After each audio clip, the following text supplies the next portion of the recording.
गोपीजना वल्लभ गिरिवरधारी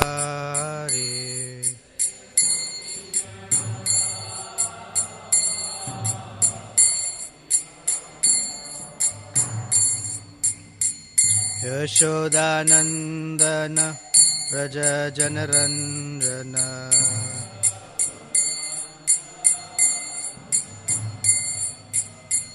यशोदानंदन व्रज जनरंजन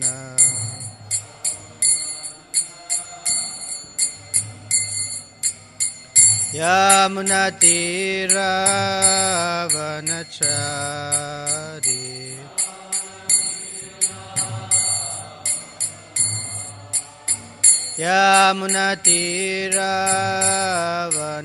यमुनातीरावनचारी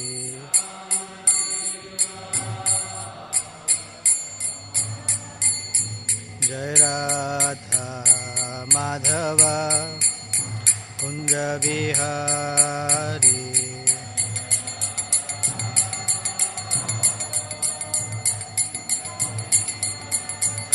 जय गोपी जनवल्लभ गिरिवरधारी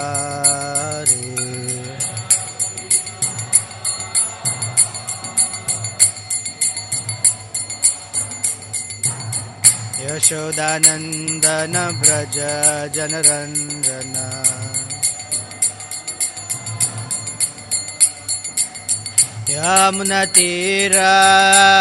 यमुनातीरावनचारी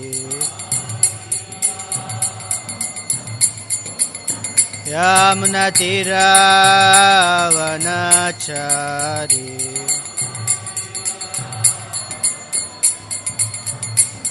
जय Radha Madhav Kunj Bihari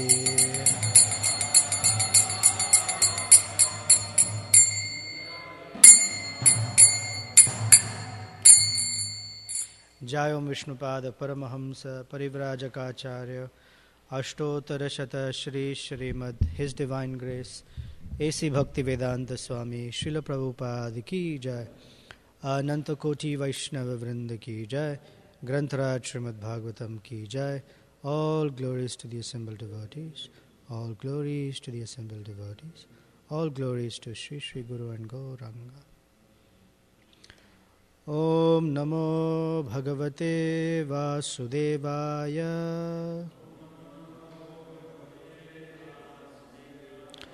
Om Namo Bhagavate Vasudevaya. Om Namo Bhagavate Vasudevaya. Grantaraj Srimad Bhagavatam, Canto 4, Chapter 30, Text 35. Yatredyante kathamrishtas Trishnaya prashamo yatha Nirvairam yatra bhuteshu Nodvego yatra kaschana Yatredyante kathamrishtas Trishnaya prashamo yataha Nirvairam yatra bhuteshu Nodvego yatra kaschana Yatredyante kathamrishtas Trishnaya prashamo yataha Nirvairam yatra bhuteshu Nodvego yatra kaschana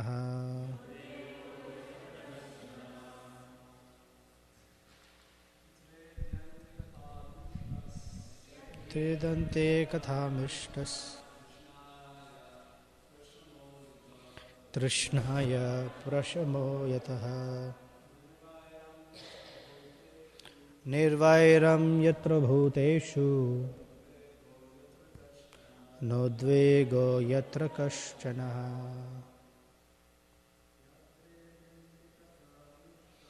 यत्रेड्यन्ते कथामृष्टस् तृष्णाय प्रशमो यतः निर्वैरं यत्र भूतेषु नोद्वेगो यत्र कश्चन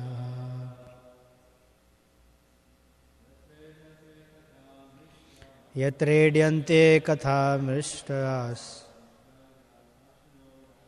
तृष्णाय प्रशमो यतः निर्वैरं यत्र भूतेषु नोद्वेगो यत्र कश्चन. Ladies, please.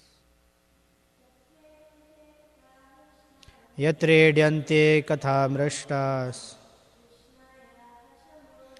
तृष्णाय प्रशमो यतः निर्वैरं यत्र भूतेषु नोद्वेगो यत्र कश्चन. यत्रेड्यन्ते कथामृष्टास् तृष्णाय प्रशमो यतः वैरं यत्र भूतेषु नोद्वेगो यत्र कश्चन. यत्र, where idyante are worshipped or discussed, kathaah words, mrishtaah pure, trishnaya of material hankerings, prashamah satisfaction, yatah by which, nirvairam non-enviousness, yatra where, bhuteshu among living entities, na not, udvegah fear, yatra where, kaschana any. Translation and purport by Srila Prabhupada ki jai. Whenever pure topics of the transcendental world are discussed, the members of the audience forget all kinds of material hankerings, at least for the time being. Not only that, but they are no longer envious of one another, nor do they suffer from anxiety or fear. Purport. Vaikuntha means without anxiety, and the material world means full of anxiety. As stated by Prahlad Maharaja, Sada samudvigna dhyam asat grahat. The living entities who have accepted this material world as a residence are full of anxiety. A place immediately becomes Vaikuntha whenever the holy topics of the personality of Godhead are discussed by pure devotees. This is the process of Shravanam Kirtanam Vishnu, chanting and hearing about the Supreme Lord Vishnu. As the Supreme Lord himself confirms, Naham tishtami Vaikunthe yoginam hridayeshu va tatra tishtami narada yatra gayanti madbhaktaha. My dear Narada, actually I do not reside in my abode Vaikuntha, nor do I reside within the hearts of the yogis, but I reside in that place where my pure devotees chant my holy name and discuss my form, pastimes and qualities. Because of the presence of the Lord in the form of the transcendental vibration, the Vaikuntha atmosphere is evoked. This atmosphere is without fear and anxiety. One living entity does not fear another. By hearing the holy names and glories of the Lord, a person executes pious activities. Shrunvatam swakatha Krishna punya shravana kirtanaha. Thus his material hankerings immediately stop. This Sankirtan movement started by the Society for Krishna Consciousness is meant for creating Vaikuntha, the transcendental world that is without anxiety even in this material world. The method is the propagation of the Shravanam Kirtanam process throughout the world. In the material world, everyone is envious of his fellow man. Animalistic envy exists in human society as long as there is no performance of Sankirtan Yajna, the chanting of the holy names. Hare Krishna, Krishna Krishna, Hare Hare, Hare Rama, Rama Rama, Hare Hare. The Prachetas therefore decided to remain always in the society of devotees, and they considered that to be the highest benediction possible in human life. Om Jnanatimirandhasya Jnananjana Shalakaya Chaksurunmilitam Yena Tasmai Shri Gurave Namaha Shri Chaitanya Manovishtam Sthapitam Yena Bhutale Swayam Rupa Kadamahyam Dadati Swapadantikam Vanchakalpaturubhyascha Kripa Sindhubhya Evacha Patitanam Pavanebhyo Vaishnavebhyo Namo Namaha Jai Shri Krishna Chaitanya Prabhu Nityananda Shri Advaita Gadadhara Shrivasadi Gaura Bhakta Vrinda Hare Krishna Krishna Krishna Hare Hare Hare Rama Rama Rama Hare Hare.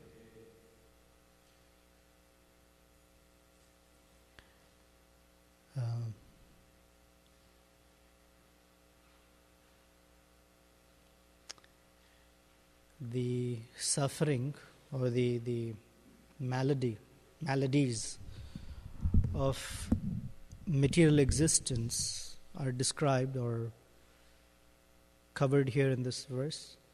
First is Trishna. Trishna means material hankering. Second is Vairam. Vairam is animosity or envy. Udvega. Udvega means disturbed or fearful, anxiety.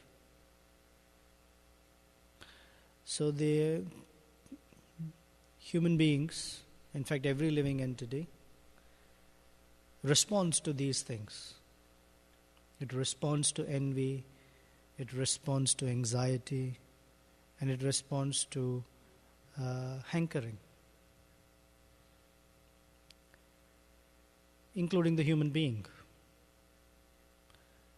But the human being does it in a very gross and irritating sort of way.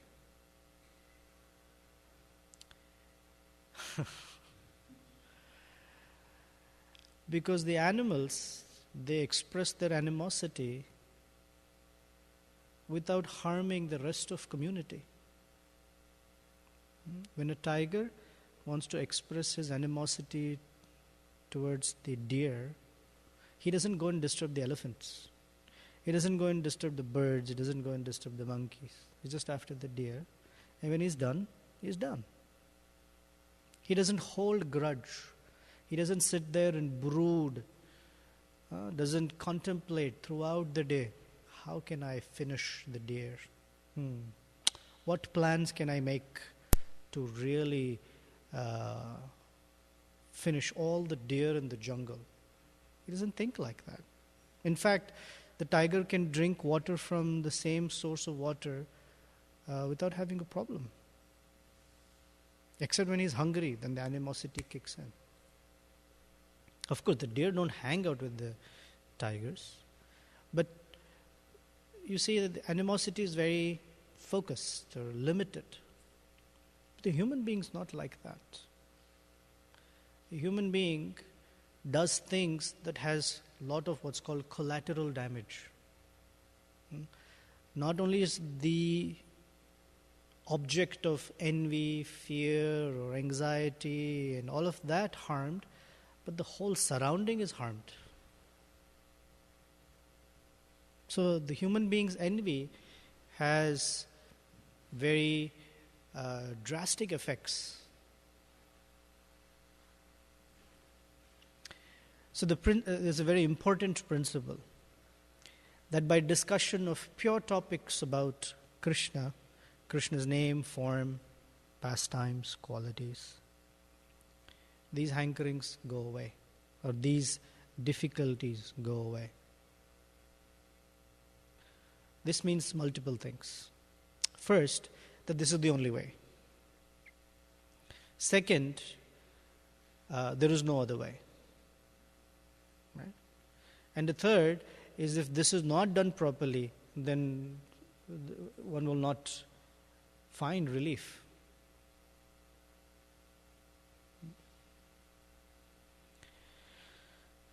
Another aspect of this is, without Krishna in the center, without pure topics of hearing and chanting in the center,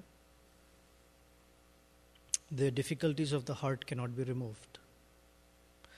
A very important principle that's implicit in this is that we don't have to go solving our problems on a one-to-one basis. Meaning, I have envy, so I have a particular track in which I'm going to solve my envy.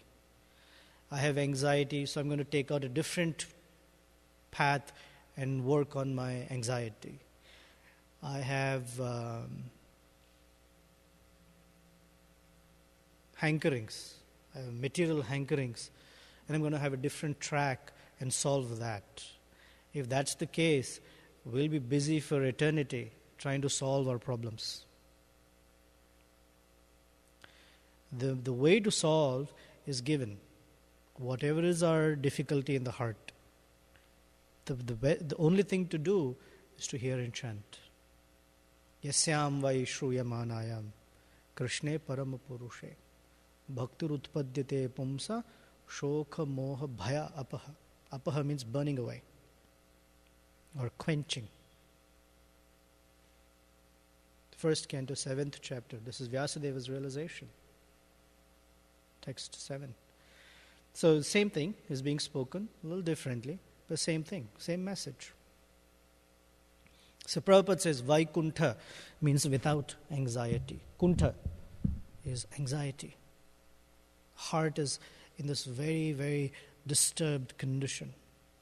Anxiety about future, anxiety about my condition right now, anxiety about the specific situation I'm dealing with, like right now. Not only in general. For in general means, I am in this ashram. What's going to be my situation? That's the present. The anxiety about the future is, I don't know how things will manifest. What should I do? This is anxiety about the future. And then there is very specific anxiety about a specific situation we might be dealing with right now. And these are constant, because after one situation is gone, 5 minutes later something else happens and a new situation that we are anxious about. It's constant. This is Kuntha. It's interesting. I'll come to that later. So this material world is a place of Kuntha, anxiety. So to remove anxiety, many people try different things. And they think that, my anxiety has been removed. Because they try a material solution. With material solution, the anxiety may be delayed or may be delayed, or it's still there, but we don't know that it's there. It's even more dangerous. Dukkhaushadam tadapi dukkham. That the material solution sometimes is even more painful than the problem itself. Because we adopt something, for example, there is some situation and we have to get out of that situation. It's difficult. So some people may speak a lie. This is just may speak a lie just to avert that situation. But that lie itself may create bigger problems than the actual problem that the one is facing. It's called dukkhaushadam tadapi dukkham. So whatever solution one picks up, if it is material, that creates even more problems. So the only way kuntha can be removed is transcendence, the atmosphere of transcendence, which means the atmosphere of hearing and chanting. This is true. As soon as there is some suffering in the heart, the first thing to do is to hear or chant. That removes the clutter. So here says Vaikuntha. Then Prahlad Maharaj gives us a warning. Sada samudvigna dhyam asad grahat. Asad grahat means those who are holding on to asat. Holding on to asat means convinced that material solutions will help me. For such a person, sada samudvigna. Samudvigna means problems, difficulties, harassment by the material energy. And this is not once or twice, sada. Always. So then, Prabhupada tells us that a place immediately becomes Vaikuntha, even if it is in the material world, if there is hearing and chanting about Vishnu. And it's confirmed, but the Lord says, I don't stay in Vaikuntha, I don't stay in the heart of the yogis, but I'm happily there where the devotees are chanting my name. So in the process of hearing and chanting, there is presence of Krishna. And Krishna does not have hankering, anxiety, envy. Doesn't have that. So in Krishna's presence, all of that is removed from our heart. So here Prabhupada says, this atmosphere is without fear and anxiety. One living entity does not fear another. Envy has two characteristics. One, it causes pain for ourselves as we are trying to cause pain for another.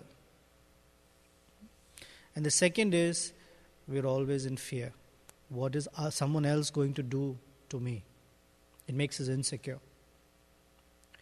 Part of that insecurity is we cannot trust anyone. I don't know. I don't know if that person is really thinking about my welfare. I don't know. Even if we don't think that the person is thinking about my welfare, we might be concerned, what if someone backstabs me? What if someone betrays me? These are all manifestations of envy.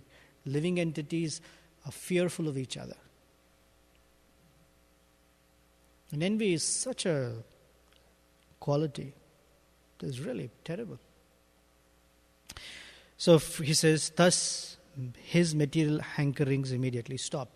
So we're going to take these three separately. First of all, hankering, trishnaya.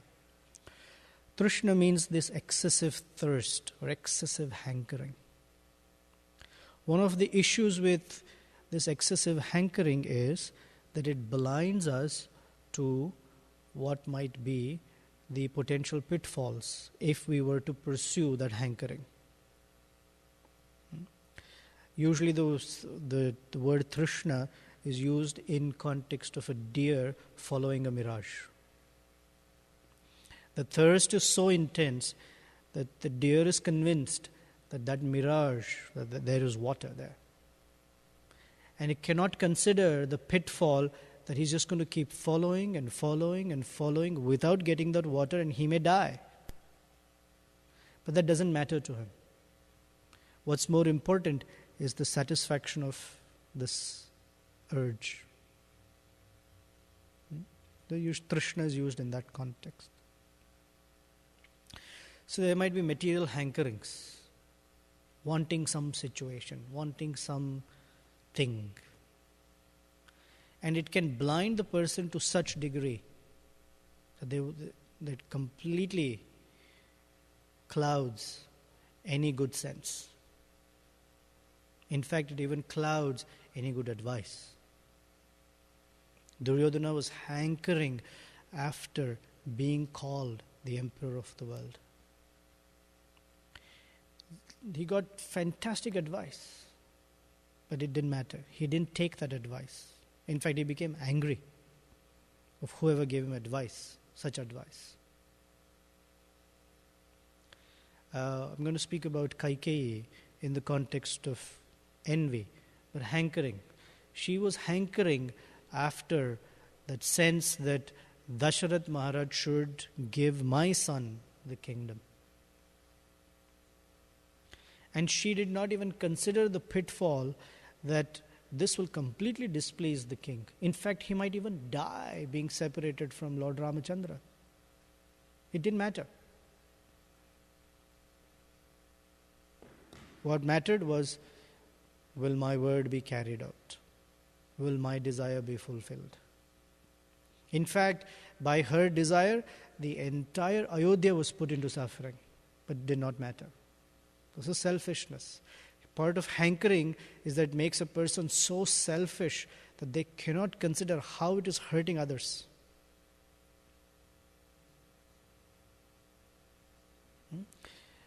Therefore, living in a community has certain nuances. It makes us stop and think, hey, how is this going to affect others? It's supposed to make us think like that. This is why living in a community has its advantages. We will not talk about disadvantages, because there aren't any. The advantages are that when you live in a community, or whatever unit, called family or association of devotees, or whatever community, it makes us think about how my activities or actions will impact others. It is supposed to do that. Yet people transgress that boundary. Why? Because the hankering is very strong. The second is anxiety. Naturally, wherever there is hankering, there is anxiety, because hankering cannot be satisfied. Right? Few days ago, we heard this verse from Bhagavad Gita. Dushpurena analena cha. It is like a fire that doesn't matter how much fuel you feed it, it can consume. And it keeps on consuming. This is hankering. So there is anxiety, constant anxiety, because it's not satisfying. The situation is not satisfying. And then there is enviousness. Animalistic envy exists in human society. Animalistic envy, it says animalistic envy because animals don't consider, they're not thoughtful. Animal is called mriga. Mriga means just a beast. And human is called manishi. Manishi means thoughtful. But nowadays human beings are called manishi only in name. Sometimes we chastise. Not even a manishi, not even a human being. Meaning you're not even thoughtful, you're not considerate. A human being is a human being only when he or she is considerate. Thinking, whoa, what will happen if I do and say these things?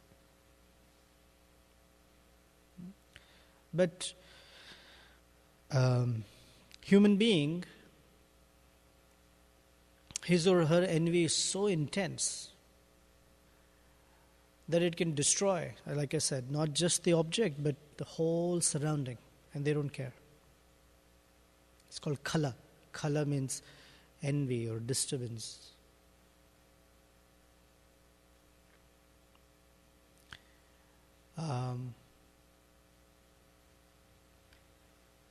So the antidote for this poison is hearing and chanting. Envy comes out when there is another contender or perception of a contender, or there is competition. When the consciousness is, I want something that others want, then we are competing for the same thing. Then it actually feeds envy. Because I see my objective different from your objective. When you put Krishna in the center, that envy is removed, because both of us or all of us are working for the same objective. So when we hear and chant about Krishna, it puts Krishna in the center and removes us from that center. So this pastime of Lord Chaitanya passing through the forest of Jharikanda has significance, because Lord Chaitanya was very special teaching in that pastime. So he was traveling with Balabhadra Bhattacharya. He wanted to go from Jagannath Puri to Vrindavan, and he was passing through different forests. So as he was passing through one day, and as he was passing through the forest, he would chant. And whatever animals he would meet, they would become transformed. Lord Chaitanya one day was chanting and walking through the forest, and a tiger was lying on the ground. He touched the tiger with his feet and said, "Chant Krishna's name." And the tiger immediately started chanting Hare Krishna. One day he was in a lake, chanting his Gayatri, murmuring his Gayatri mantras, and the herd of mad elephants showed up, frolicking in water. I mean, generally, even a gentle elephant is a little scary. It was just huge. What to speak of mad elephants? We have reference to mad elephant from Vaishnava Aparad context, because mad elephants, they're just too clumsy and they destroy everything. So a whole herd of mad elephants showed up, frolicking in the water. Lord Chaitanya splashed water on them and said, "Chant Hare Krishna. Stop your nonsense, chant Hare Krishna." And that's it, they got completely transformed just by the touch of that water. And some elephants were rolling on the ground. Some elephants were swooning, and they were loudly chanting Hare Krishna, rolling, swooning, chanting. Not making some noise, they were chanting Hare Krishna. And as you would pass through, Balabhadra Bhattacharya was fearful. What if something happens to Lord Chaitanya? Lord Chaitanya was not at all fearful. Just walked right through. One day he was walking and the whole set of animals showed up. And they were all like that. And Lord Chaitanya fearlessly walked right through them. And as he walked through them, tigers, deer, elephant, they all stepped aside and let him pass. And as he was going through, he was reciting some verses that glorifies the deer and bucks in Vrindavan. And they were all happy. In fact, as he was walking through Jarikanda, Chaitanya Charitamrita says does, doe, a deer, female deer, showed up. And they were all walking along with him. And as they followed him, as he was chanting, they followed him. The next was tigers. They showed up. Usually tigers and deer don't stay together. But it didn't matter. The attraction to Lord Chaitanya was so intense, and his magnetic power. The tigers also followed him. And as he started loudly singing and dancing, the tigers and deer started singing and dancing. And there, it's not like the tigers were dancing there and the deer was dancing there. They were dancing together. It's described, they were holding hands, they were embracing and kissing each other. I mean, it's unheard of. Tigers don't kiss deer, they eat them. But Lord Chaitanya could make it happen. So, this is the potency of Lord Chaitanya, or by his giving the holy name to the tigers and to the deer. So even in our Jharikand pastime is supposed to signify, along with Lord Chaitanya's very special capacities to make anyone chant, there's a lesson that in the community of human beings, there are some tiger-like people, and there are some deer-like people, there are some snake-like people, there are some bird-like. We have some unique eccentricities. But we all have a place in the Harinam Sankirtan. Not only do we have a place, we have very close association with each other, without fear, without what's he going to do to me, without all of that, if chanted properly. If hearing and chanting is done properly, the verse says, the audience feels relief from these things. We forget animosity, we forget envy, we forget anxiety, we forget hankering, we forget all of that and just try to awaken and remember Krishna. That is what is the meaning of, that's how it should be done. Now, our practical experience is not like that. That's an indicator, that's a flag that our hearing and chanting is not proper. if you're feeling animosity, if you're feeling anxiety, if you're feeling hankering, still, after having the Hare Krishna mantra, after having the association, after having, knowledge about Krishna's form and pastimes and qualities, still if there is, something's not right. What's not right is the hearing and chanting is not right. So hearing is not just that the speaker is there and we're sitting, or the spiritual master's voice is playing in MP3 format and we are in some other format. That's not hearing. We are actually unformatted, completely fragmented disc. That's not hearing. Is active.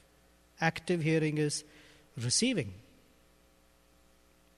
And receiving is that message must be applied. Only then it has been received. If we cannot apply, then we haven't received it.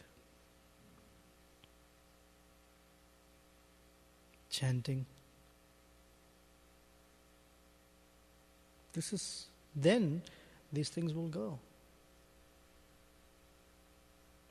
So in the interim, while we may have pure devotional syndrome, or pure devotee syndrome, we don't have pure devotion yet, there is this phase. In that phase, proper tolerance is necessary. We have to tolerate our own shortcomings and, more importantly, the shortcomings of others. We can be intolerant to our own shortcomings. We should be tolerant to others' shortcomings. Because everyone is in the process and it will take time. But yet, hearing and chanting must be done properly. That's the message here. Animalistic envy exists in human society as long as there is no performance of Sankirtan Yajna. So the prachetas, it's important that the prachetas are offering this prayer, because the prachetas, they don't have envy. They were, how many of them? 10,000 or 1,000?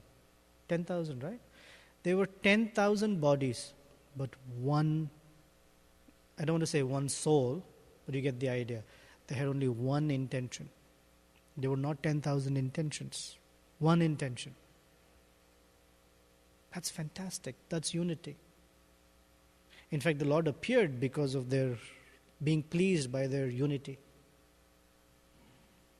So many different bodies, yet the same intention, the same goal, the same purpose. And they are praying. We understand that when we hear and chant, there is no envy, there is no animosity, nirvaira. A pure devotee is called nirvaira, has no animosity against anyone. What is the greatest enemy of the living entity? Lust. Right? Krishna says, vairinam. Envy is the greatest, or lust is the greatest enemy. So one who has won over his enemies, or won over his enemies, is one who has conquered lust. That lust is hankering. This hankering creates all other problems. The fact that someone is hankering to be Krishna, that's the primordial hankering. Why only Krishna? Why not me? So the way to hanker, or the way to use this in Krishna's service, hankering, is to hanker for Krishna's affection, is to hanker for Krishna's grace, is to hanker for the devotee's affection, to hanker for the devotee's grace. Then the heart becomes free, and we can hear without difficulties. So, some thoughts. You want to add, share something? Must have missed something. I forgot to talk about Kaikeyi. In the community of devotees, or any community for that matter, they have certain community standards. Certain community standards. Right. Devotional standards, etiquette standards, and so on. And one would feel the obligation to kind of meet the standard. And so there are community standards, devotional standards, etiquette standards, dress codes, even so many things. And one feels obliged to meet the standard also, generally. That'd be nice. Yeah, generally. So then when we're suffering with a lot of these things, we don't want to appear that we're becoming below the devotional standard or like something like that. So in my experience, what will happen is a duplicity starts to develop as a result. Because I don't want to I was viewed in such a nice way at one point, now I'm struggling. And if devotees shall view me in another light due to my struggle, then better to try to hide it. And so I develop, due to these things, then duplicity starts to develop. And although I'm participating in the hearing chanting program, I'm not benefiting from it because of the crookedness that's going on in the heart. So how does one get over this? It seems like a very hard thing to get over. Yeah, it's not that crookedness develops, it's always there, it just manifests. It's important to consider what is it that we are looking for anyway in life. If what we are looking for is pure devotional service, then we'll do whatever it takes to come back to the standard of purity or on the track of purity, and for which we'll take help, we'll seek guidance, whatever. If that's not what we are looking for, then we'll have to come up with something else that fits the bill for that moment. Here's the problem on a principle level, that the conditioned living entity cannot think long term. Just cannot see. In fact, is blind, right? That's the whole idea. That the lust, because it covers the vision of a person, one cannot see long term. One can only see this close. Even if they see that close, that would be nice. But they basically cannot see anything. They're like bats. Blind. Blind during the day. And fully, all vision is there at night time. Ya nisha sarva bhutanam. So lust is such a thick covering that it covers the vision to something very, very short term. And that very short term is like right here, right now, not even in the proper sense of the present, just this problem. And this problem can completely cloud my entire consciousness, that I can't consider anything, I can't see anything, I can't even hear anything, I can't think about future. Oh, forget about future. What about now? When this problem is solved, there's a next one right here. And so a person is busy trying to work these things. So they're afraid. So the anxiety here, the word used for anxiety is udvega. Udvega is the disturbance in the heart. The disturbance is serious bodily conception. So that's what they have to respond to, right? I began with, everyone responds to ahara, nidra, bhaya, maithuna. That's the response. But the response we pick is itself the cause of more problem. So unless there is hearing, we won't know what options to pick. And it's just such a treacherous thing that when there is such anxiety, our hearing is impaired. Isn't that so horrible? That's the first thing that gets impaired when we have a problem, is our hearing. When that is the only medicine. Wow, that's terrible. So conditioned soul is really in deep soup.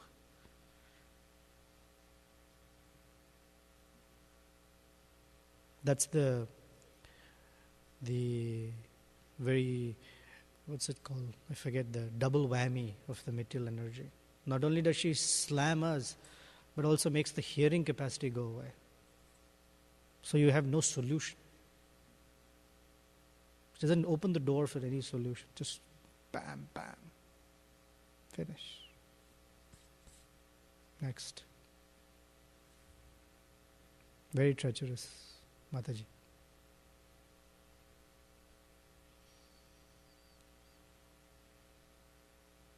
Yeah, someone else? Okay, particular.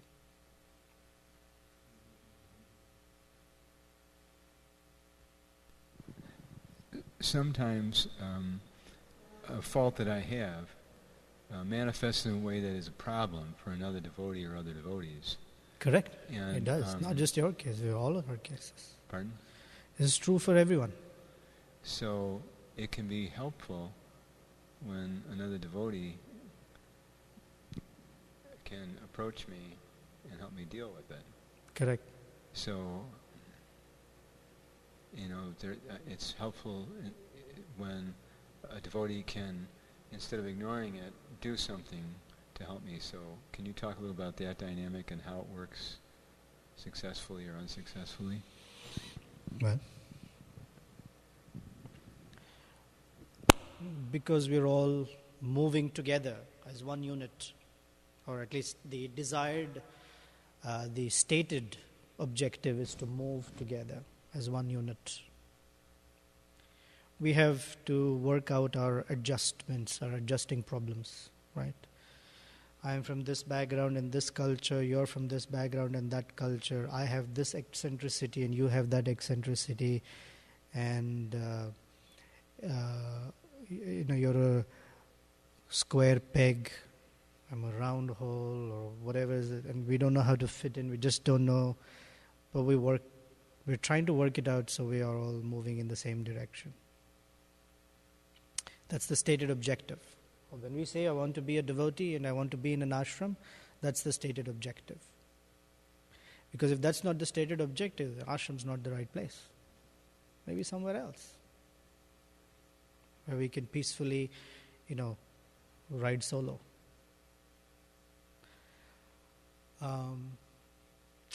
So it's important that in a community, we can tell each other, Prabhu, please pay attention to this. At the same time, we should also be ready to hear when someone tells us, Prabhu, take care of this. Oh, thank you. It works both ways. Generally, we see one or the other. We see that usually everyone's very happy to tell us what to work on. We call it preaching. But we are not ready to hear. So there's heavy broadcast but no reception. In an insecure community, in an overconfident community, that's the problem. In a very insecure community, there is tell me, but no response. Heavy reception or wanting to receive but no broadcast. The right balance is proper broadcast and proper reception. Same thing, say in different language. In a community, if the members are too independent-minded, I don't need anyone's guidance, I can do what I like, blah, the community suffers. The other side is a community that is overly dependent. The members are so dependent on each other that they cannot do anything without the other. Oh, today I cannot drink water because, that Prabhu was not there or did not tell me to drink water, or I did not know I'm supposed to, whatever. Heavily dependent. Like if the guru didn't say certain things, he didn't understand that that's supposed to be done. And these things suffer and fail. A vibrant community is where there is interdependence. There's a good balance of initiative and a good balance of dependence.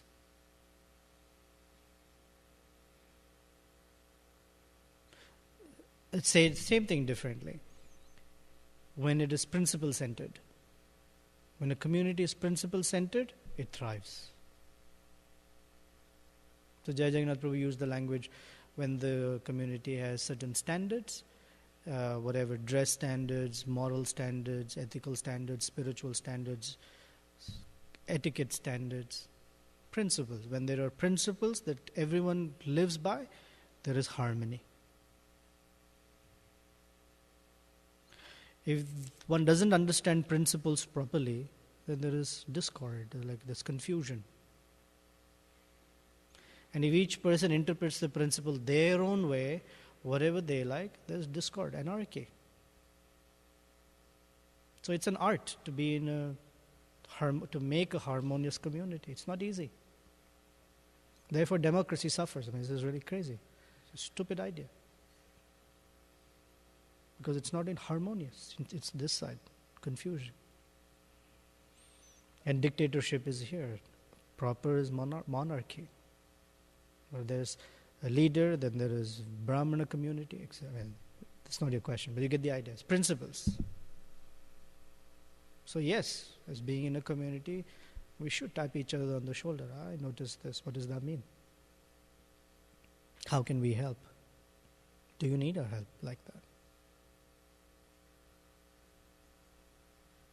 That's my phone. Edward?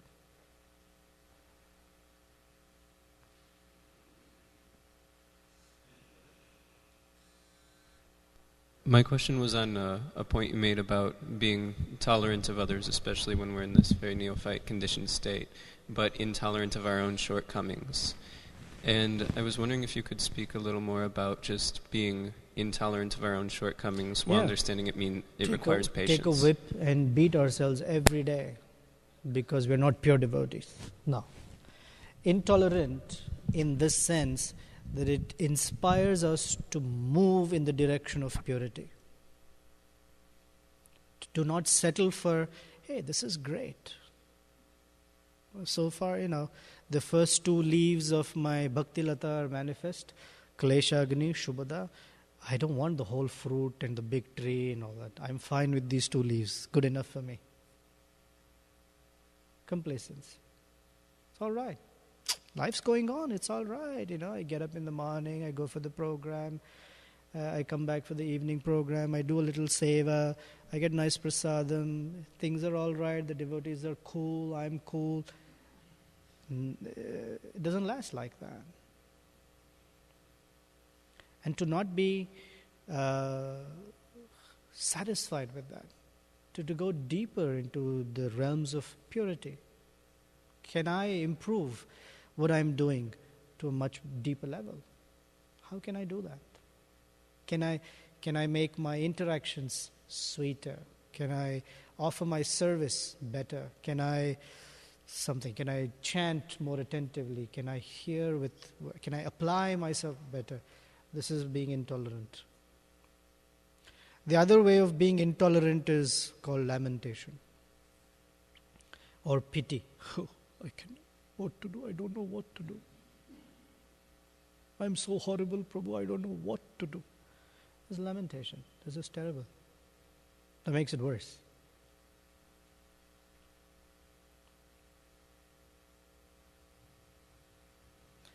Bhakta Matthew, watch out. Is it possible to be envious of materialistic people that it actually fuels our devotional service in a condescending, egotistical way? Well, that's called a severely loaded question. Can you give me an example? What you're thinking about? Like just to just kind of be like so negative towards everything because we're in devotional service and we get kind of like self-righteous. So then we just look at everything as everything's bad and what I'm doing is good. And the question is what? Can that help our Krishna consciousness? Can that happen or Can that happen? Yes, right. It happens. This is, not that you care, but just for the heck of it. In marketing research, when you write questions in a survey, there is something called loaded questions. For example, the question, do you still beat your wife? Is a loaded question.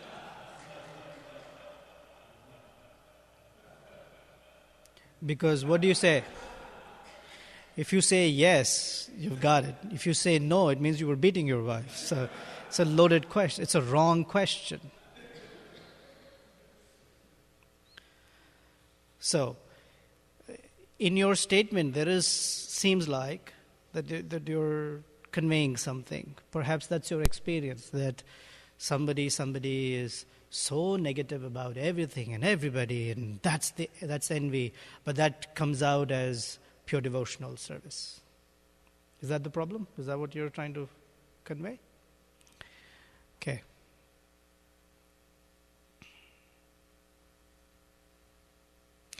Did you hear yesterday's class? Okay. In yesterday's class, there was a particular statement that appreciating non-devotees or criticizing non-devotees, both are really not fruitful engagements. Appreciating non-devotees, what are we appreciating? Because whatever good quality we are appreciating vanishes when the circumstances change. And if you are criticizing non-devotees, what are we criticizing? We are, or those who are not devotees, already are beaten by the modes of nature. So the criticism, we should understand it as a expression of, my gosh, I was in that place.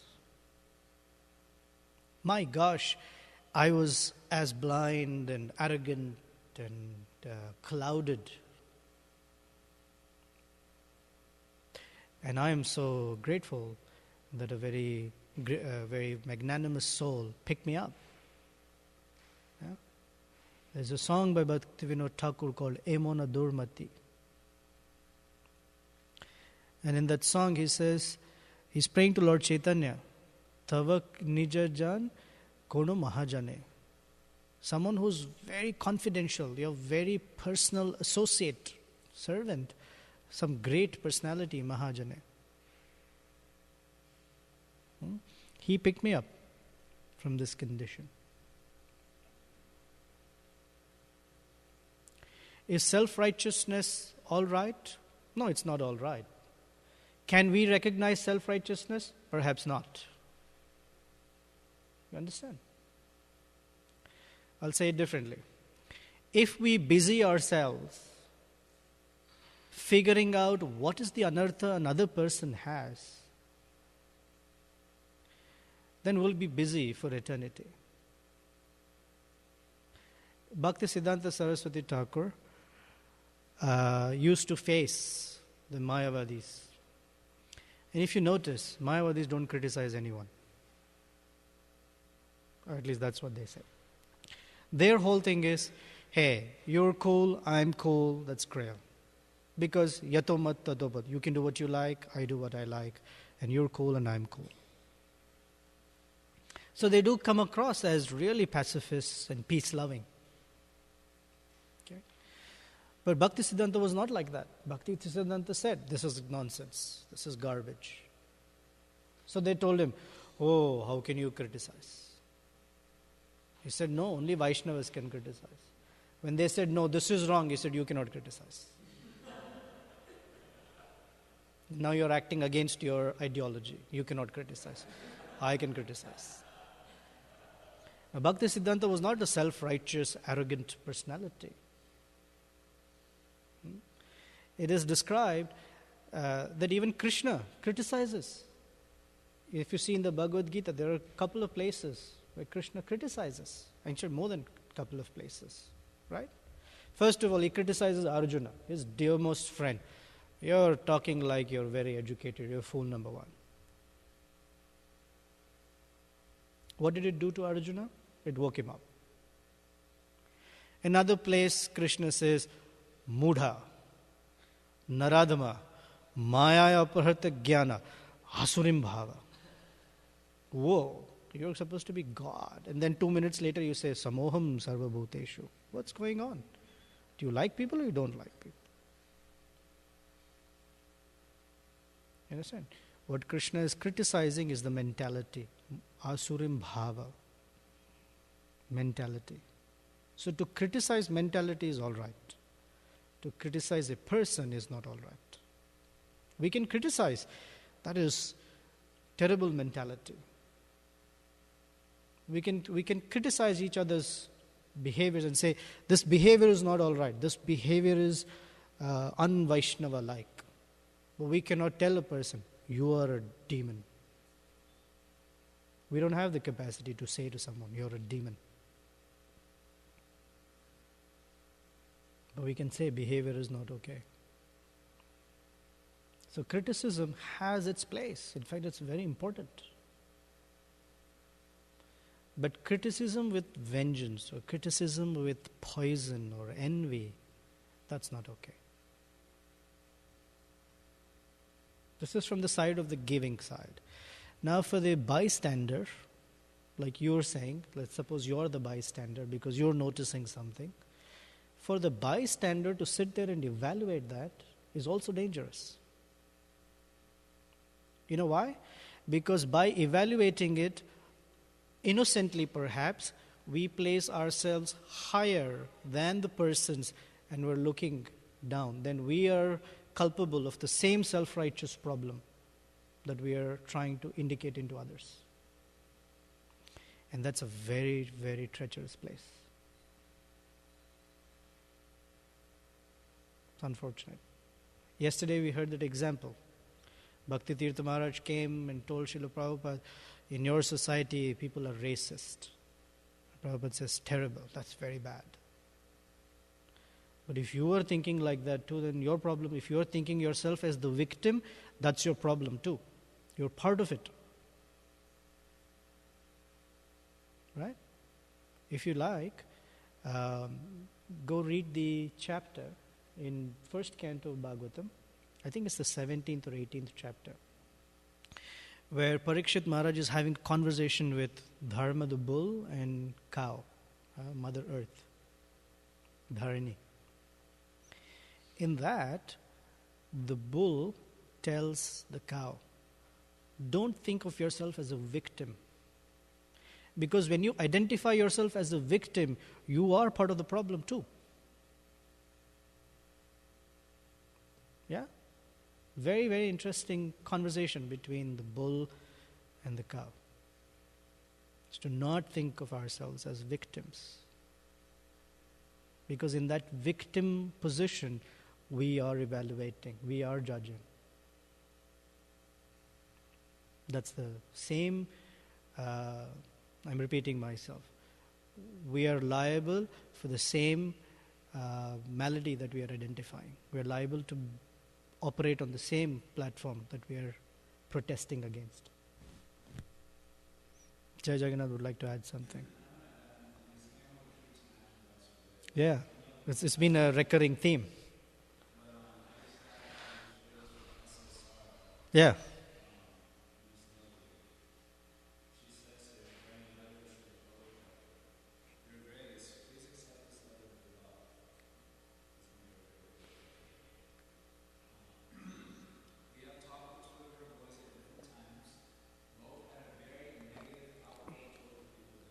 Right.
I don't mind. Does the assembly of Vaishnavas mind? No. Founder Acharya.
की jai.